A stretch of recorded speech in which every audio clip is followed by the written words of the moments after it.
Assalamualaikum warahmatullahi wabarakatuh. Saya Novi Afifa Anggraini dari kelas 2020B, jurusan Sosiologi. Video kali ini dipersembahkan untuk mata kuliah Sosiologi Virtual dalam rangka melengkapi tugas ujian tengah semester. Di video kali ini saya akan membahas tentang dampak virtual pada diri. Mohon disimak dan diperhatikan.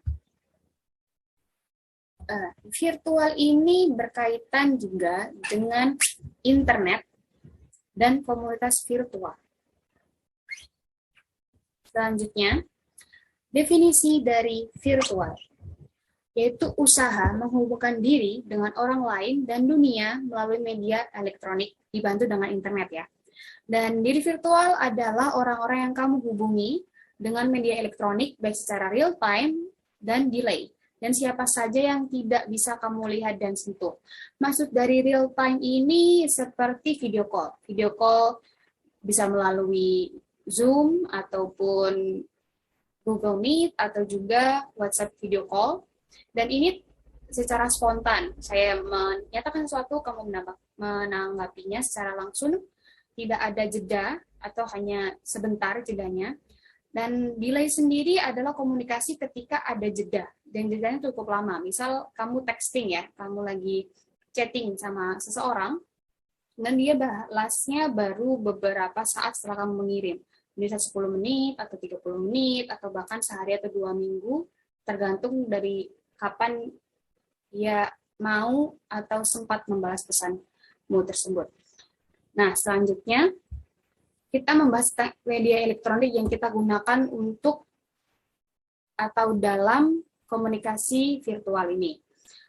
Bisa melalui komputer atau laptop, smartphone, messaging fax. Ini ada pager atau Viber. Nah, pager atau Viber sendiri ini alat komunikasi yang sudah lama, sudah lampau sekali, bahkan sudah tidak bisa ditemui pada zaman sekarang ya. Selanjutnya kita membahas tentang apa saja yang termasuk komunitas virtual. Nah, komunitas virtual ini ada di dalam dunia maya, yang bersifat maya, dalam ruang virtual dengan meninggalkan identitas fisik penggunanya. Ini pendapat dari Fernbeck.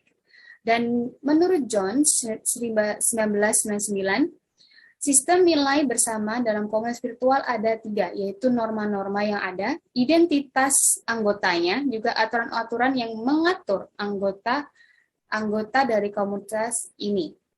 Yang mana identitas itu ditunjukkan dari komitmen atau kepentingan di antara komunitas lainnya. Nah, apakah virtual membantu? Mari kita cari tahu. Pertama ada poin A, alasan terbatas waktu atau persiapan yang sulit tidak banyak terjadi di dalam komunitas virtual. Maksudnya ini, tidak perlu kita meluangkan waktu yang lama untuk pergi ke suatu tempat untuk menemui atau berkomunikasi, berdiskusi dengan orang lain. Kita hanya perlu di rumah ataupun di kafe, dimanapun yang ada kita pada saat itu, dengan media yang ada, media elektronik seperti smartphone atau laptop, dengan internet, bisa kita melakukan diskusi ataupun meeting dengan orang yang kita butuhkan saat itu.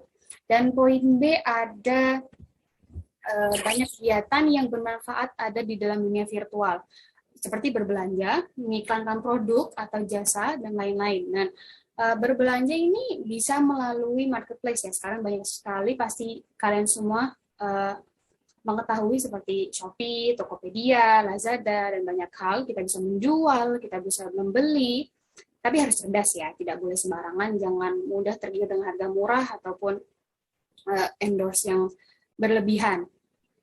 Dan mengiklan produk ini seperti endorse yang biasa dilakukan oleh selebgram ataupun tiktoker sekarang, ataupun artis-artis di media sosialnya yang mana mengedukasi kita, bukan mengedukasi juga sih, seperti menginformasikan sebuah produk, mengatakan atau menjelaskan kelebihannya supaya kita tertarik untuk membelinya gitu.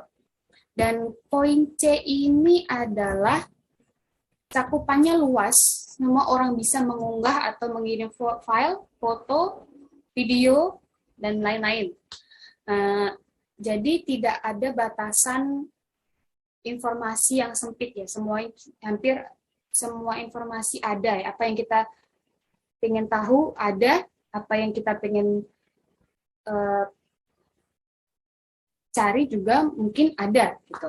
Dan poin D, dibantu dengan aplikasi pelengkap, pengguna bisa melakukan komunikasi sesuai kebutuhan dan kemampuan. Gini, maksudnya aplikasi itu ada yang seperti berat dengan kualifikasi yang banyak seperti Zoom, bisa share, bisa di-record, tapi ada batasan waktunya.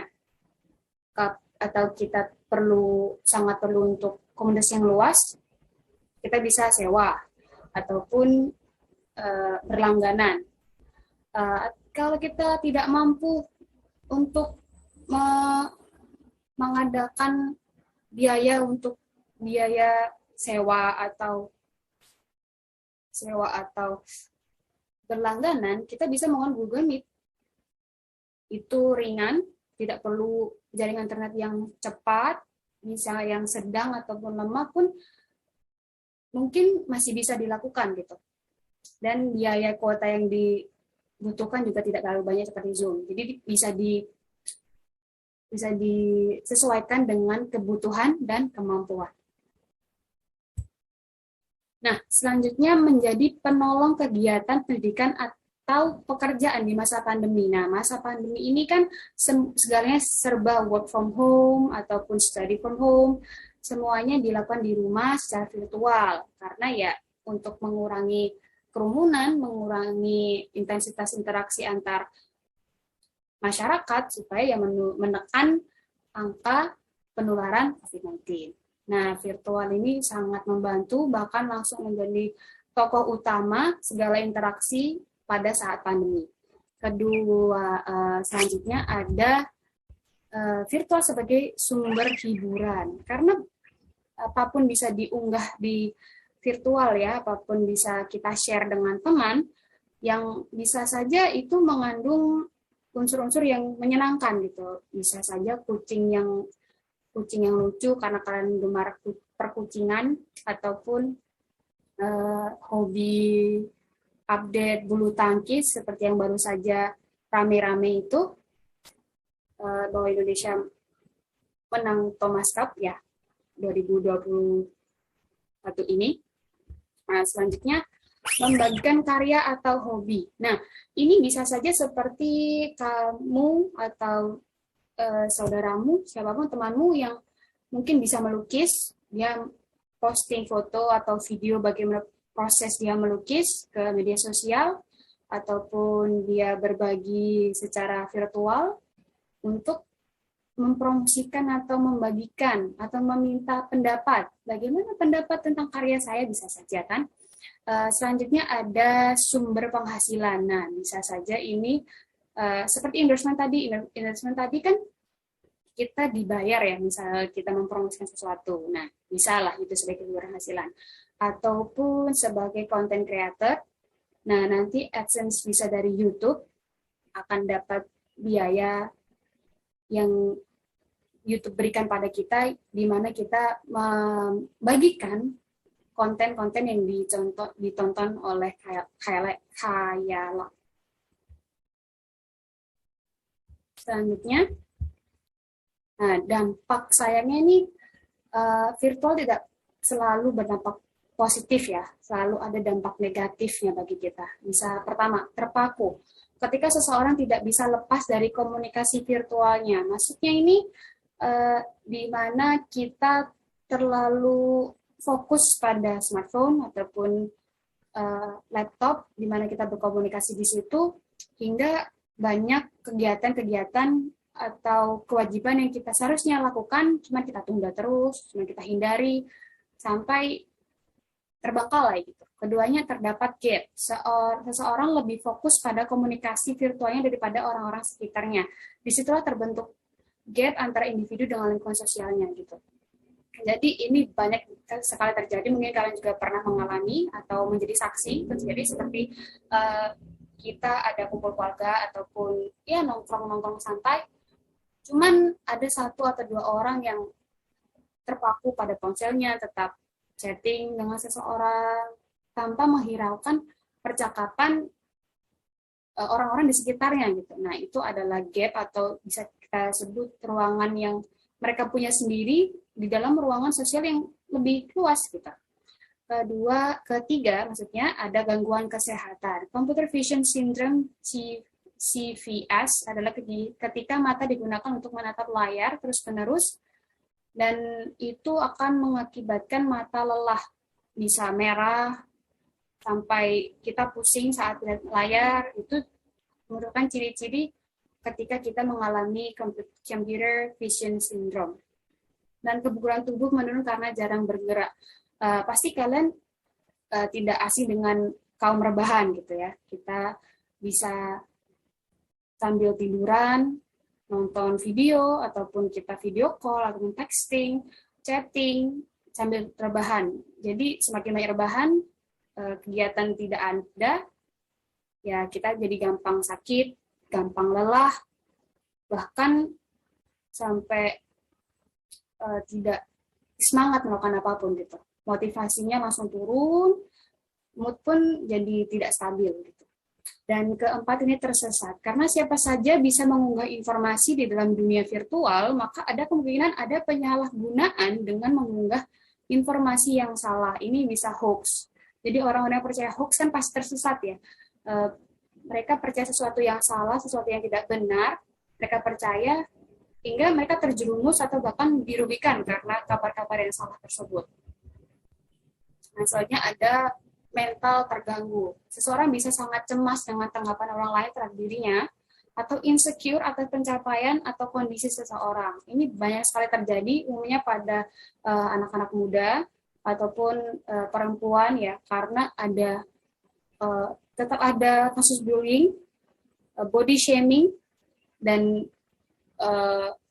cacian-cacian di kolom komentar misal, atau langsung melalui komen status di WhatsApp atau banyak hal. Di situ kita merasa media sosial menjadi penghambat kita untuk menyalurkan apa yang kita pengen share gitu. Jadi kita merasa apakah yang share ini bakal berdampak positif ya, apakah orang-orang suka ya. Jadi kita tidak leluasa menggunakan media sosial atau tidak leluasa menggunakan virtual gitu. Nah, mengganggu fokus. Mengganggu fokus ini juga menjadi alasan beberapa sekolah itu tidak membolehkan anak-anaknya atau siswa-siswanya membawa ponsel ke sekolah karena takut ketika belajar mereka menggunakan ponsel, ketika belajar mereka bahkan menggunakan ponsel ketika jam pelajaran saat guru menerangkan. Kan itu sangat bahaya ya, sangat merugikan mereka, juga tidak menggambarkan bahwa mereka juga menghormati guru yang sedang menjelaskan. Jadi beberapa sekolah memilih untuk tidak membolehkan siswa-siswanya menggunakan ponsel ketika kita mengajar. Nah, ini ada fear of missing something. Seseorang terlalu fokus pada dunia virtual sehingga timbul rasa khawatir jika ketinggalan apa yang sedang terjadi dalam dunia virtual. Jadi ini itu seperti bentuk lain dari terpaku. Ya, ini selalu misal di TikTok terus, ataupun di Twitter terus, ataupun di Instagram terus, supaya mereka tidak tertinggal isu-isu ataupun tren masa kini yang sedang viral di media-media tersebut. Atau bisa challenge-challenge, itu mereka pasti mengikuti, ataupun isu-isu mereka ikut membahas, ikut komentar. Nah, itu termasuk bentuk dari fear of missing something.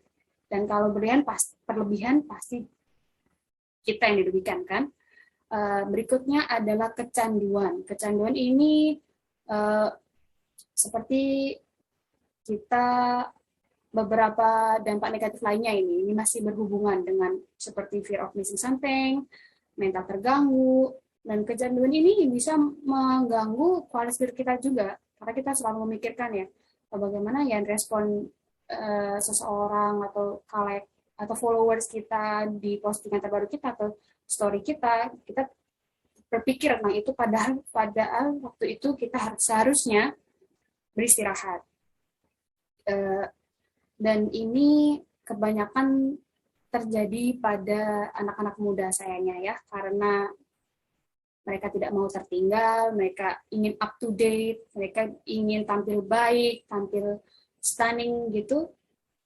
Ya, mereka harus memikirkan apa ya yang menarik perhatian orang supaya mereka memfollow atau like atau juga men-share video atau foto mereka. Jadi banyak yang mereka pikirkan hingga mengganggu kualitas tidur mereka, kesehatan mereka, juga mental mereka. Ini adalah termasuk ciri-ciri kecanduan.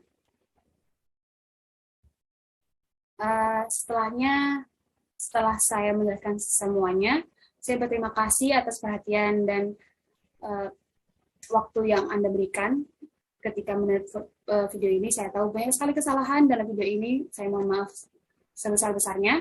Saya ingin menyampaikan pesan, yaitu kendalikan dunia virtualmu, jangan sampai kau dikendalikan olehnya. Karena kalian adalah pengguna, jangan sampai kalian terbelenggu pada hal-hal negatif dunia virtual.